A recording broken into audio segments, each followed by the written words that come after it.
YVR Telugu YouTube channel ని subscribe చేసుకోండి. Bell icon నొక్కండి. మరింత మందికి చేరయ్యే విధంగా షేర్ చేయండి. జనం జనం ప్రభజనం అట్టహాసంగా సవితమ్మ నామినేషన్ మహోత్సవం. సవితమ్మ నామినేషన్ జాతరను తలపించిన పెనుకొండ. అడుగడుగునా జననీరాజనం. తరలివచ్చిన పసుపుదళం, జనసైనికులు, బీజేపీ నాయకులు. జనసంద్రంతో సాగిన భారీ ర్యాలీ. అశేష జనవాహిని మధ్య కిక్కిరిసిన పెనుకొండ పట్టణము. శ్రీ సత్యసాయి జిల్లా పెనుకొండ నియోజకవర్గం పెనుకొండ పట్టణ కేంద్రంలో పెనుకొండ నియోజకవర్గ ఎమ్మెల్యే అభ్యర్థి సవితమ్మ నామినేషన్ సందర్భంగా పట్టణంలో వినాయకుని దేవాలయం, ఆంజనేయస్వామి, ఐముక్తేశ్వర స్వామి దేవాలయం, శివాలయం, ఆంజనేయస్వామి దేవాలయం, దర్గా, చర్చినందు ప్రత్యేకమైన పూజలు నిర్వహించారు. అనంతరం పెనుకొండ పట్టణంలో రామభద్ర దేవాలయంలో పూజలు నిర్వహించి ర్యాలీగా శ్రీకృష్ణదేవరాయ సర్కిల్ మరియు Dargah circle, Ambedkar circle, NTR circle మీదుగా వేలాది మంది తెలుగుదేశం, జనసేన, బీజేపీ పార్టీ నాయకులు, కార్యకర్తలు ప్రజలతో ర్యాలీగా వస్తూ పెనుకొండ సబ్ కలెక్టర్ కార్యాలయం వరకు చేరుకుని ఎన్నికల నామినేషన్ వేసిన పెనుకొండ నియోజకవర్గ ఎమ్మెల్యే అభ్యర్థి సవితమ్మ, హిందూపురం పార్లమెంట్ ఎంపీ అభ్యర్థి బికే పార్థసారథి, జిల్లా అధ్యక్షులు కొల్లకుంట అంజినప్ప, నియోజకవర్గ పరిశీలకులు నరసింహారావు. ఈ కార్యక్రమంలో పెద్ద ఎత్తున పాల్గొన్న పెనుకొండ నియోజకవర్గ తెలుగుదేశం, జనసేన, బీజేపీ పార్టీ నాయకులు, కార్యకర్తలు, మహిళలు, ప్రజానీకం.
ఓకేనా?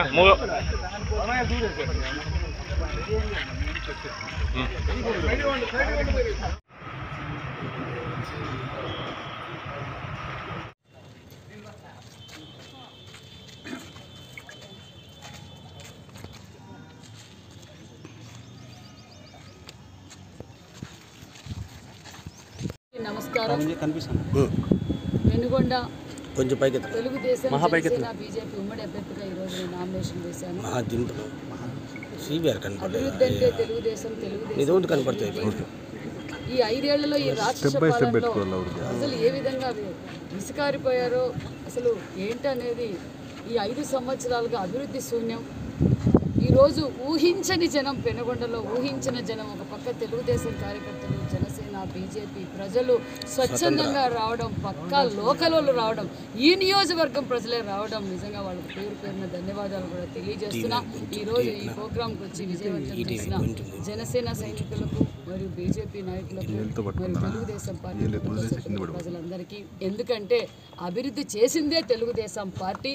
అభివృద్ధి కళ్ళెర్ర ప్రత్యక్షంగా కనిపిస్తుంది. ఒక పక్క కియా ఇంటర్నేషనల్, ఒక పక్క గొల్లపల్లి రిజర్వాయర్, ఒక పక్క నాసన్ బెల్, ఒక పక్క గవర్నమెంట్స్ ఎక్కడ చూసినా చంద్రన్న చంద్రన్న చంద్రన్న, ఏ గ్రామానికి పోయినా చంద్రన్న చేసిన అభివృద్ధి, చంద్రన్న బాట, చంద్రన్న లైట్లు, చంద్రన్న కడిన గుడులు బడులు కమ్యూనిటీ భవన్లు, ఏది అభివృద్ధి జరిగినా అది తెలుగుదేశం ప్రభుత్వంలోనే జరిగింది తప్ప ఈ 5 ఏళ్లలో అభివృద్ధి శూన్యం అనేది ప్రజలకు అర్థమైపోయింది.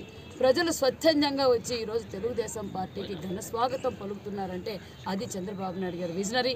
నేను ఈరోజు పెనుగొండ నియోజకవర్గ ప్రజలకు తెలియజేసేది ఒకటే, మా మేనిఫెస్టో ప్రతి ఇంటికి సాగునీరు తాగునీరు, ప్రతి చెరువుకి సాగునీరు అందేలా మా ప్రభుత్వంలో మేము చేస్తాం. అదేవిధంగా పెనుగొండ నియోజకవర్గంలో ముఖ్యంగా హౌసింగ్ సమస్య చాలా ఉంది.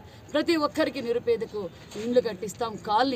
కాలనీ క్రియేట్ చేసి అన్ని సదుపాయాలు పెట్టి కాలనీ క్రియేట్ చేస్తాం. అదేవిధంగా కొన్ని ఇంకా ఎడ్యుకేషనల్ ఇన్స్టిట్యూషన్స్ కావాలి. అదేవిధంగా రైతులకు పెద్దపీట వేసే పార్టీ మా తెలుగుదేశం పార్టీ. మరికొన్ని కియాకు సంబంధించిన అనుబంధ పరిశ్రమలు కూడా ఇక్కడ తీసుకువస్తున్నాం. ఎందుకంటే ఒక పక్క యువతకు భరోసా కావాలి. యువత సహకరించిన మీడియా సోదరులకు, మరి ప్రింట్ మీడియా, ఎలక్ట్రానిక్ మీడియా, పోలీసులకు మరియు అన్ని శాఖలకు, మా తెలుగుదేశం పార్టీ నాయకులకు, కార్యకర్తలకు, జనసేన నాయకులకు, కార్యకర్తలు, బీజేపీ నాయకులు కూడా ప్రత్యేకమైన ధన్యవాదాలు కూడా తెలియజేసుకుంటూ జై తెలుగుదేశం, జై జై తెలుగుదేశం.